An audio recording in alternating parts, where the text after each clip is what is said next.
పద్దెంది పడిమెట్ల పైకెక్కి గుడికేగు భక్తులకు ఎదురొచ్చే బంగారు స్వామి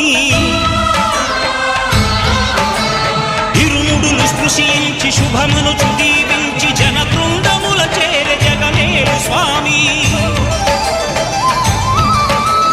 తన భక్తులనరిల్చు తప్పులకు తడబడి ఒక పక్క ఒరిగెన ఓంకారమూర్తి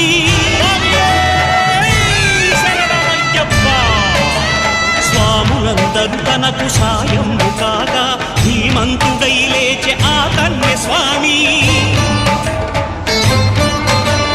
పట్టబంధము వీడి భక్తతతికై